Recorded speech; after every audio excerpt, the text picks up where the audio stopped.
La première édition de la conférence nationale de la microfinance est ouverte ce mercredi du 16 au 17 mars. Les participants discutent sur les rôles et la place de la microfinance dans le programme du chef de l'État pour le développement inclusif de la RDC, le Fonds pour l'inclusion financière en RDC.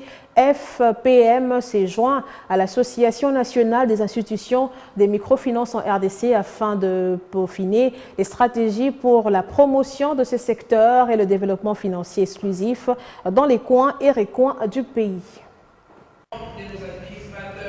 Une première en République démocratique du Congo. Des opérateurs financiers, techniques et le gouvernement réunis autour de la conférence nationale de la microfinance afin de réfléchir sur le rôle et la place des microfinances et placer les pays sur l'orbite du développement. L'initiative est de la NIMEF et la PROSEC en partenariat avec le Fonds pour l'inclusion financière en RDC, FPM en sigle. Une synergie qui vise à apporter des solutions pertinentes pour accélérer l'inclusion financière en RDC. Une occasion pour la présidente du conseil d'administration d'Animef de sensibiliser le gouvernement et d'autres acteurs du secteur sur l'importance et la place de la microfinance, considérée à ce jour comme l'un des leviers puissants qui favorise l'inclusion financière en RDC. Nous entendons institutions de microfinance et coopératives d'épargne, de crédit, puissions réfléchir sur les orientations fondamentales, les stratégies et politiques à mettre en œuvre tendant à favoriser l'inclusion financière à travers l'offre de services financiers adaptés aux besoins de la population par des IMF, ECOPEC, professionnels et pérennes. Le ministre d'État, ministre de l'Entrepreneuriat et Petites et Moyennes Entreprises, qui a ouvert cette session, s'est réjoui de cette initiative et promet à l'issue de ces assises de transmettre à qui de droit les recommandations. La conférence plénière a fait partie des moments forts de ces assises.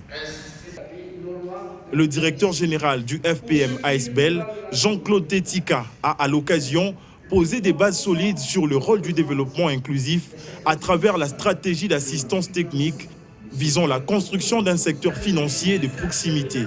Les pistes et les solutions sont simples. Aujourd'hui, si vous regardez, c'est que les secteurs de la microfinance, il sert une catégorie de clients qui sont les MPME, c'est-à-dire les petites et moyennes entreprises, les micros, mais aussi les populations à faible revenu. Si vous regardez de près, vous allez vous rendre compte simplement que ces populations, d'abord, ces entreprises sont informelles. Ce sont des populations très vulnérables. C'est-à-dire que le coût pour servir ces populations est très élevé. Ce qui fait qu'on ne peut pas réussir, n'est-ce pas, en microfinance s'il n'y a pas un soutien public et il n'y a pas un accompagnement particulier, n'est-ce pas, du responsable réglementaire. À son tour, le directeur général du FPM SA, Carlos Calambay, vise des micro, petites et moyennes entreprises et des populations actives à faible revenu à travers l'offre de financement aux institutions financières. Nous avons, depuis ces 7 dernières années, renforcé et appuyé le secteur financier en termes d'injection. Nous avons injecté pas moins de 40 millions de dollars dans le refinancement des micro, petites et moyennes entreprises via les institutions financières, en particulier les institutions de microfinance et les coopératives d'épargne et de crédit, qui œuvrent surtout dans les milieux ruraux, dans l'intégration des populations vulnérables et à faible revenu. Cette première édition de la conférence nationale de la microfinance en RDC, qui se déroule du 16 au 17 mars, a réuni plus de 60 institutions financières du secteur en provenance du Nord Kivu, Sud Kivu, Congo central, Bandundu et la ville-province de Kinshasa, représentées par les directeurs généraux dans le but d'accentuer la lutte contre la pauvreté et promouvoir l'inclusion financière dans le pays.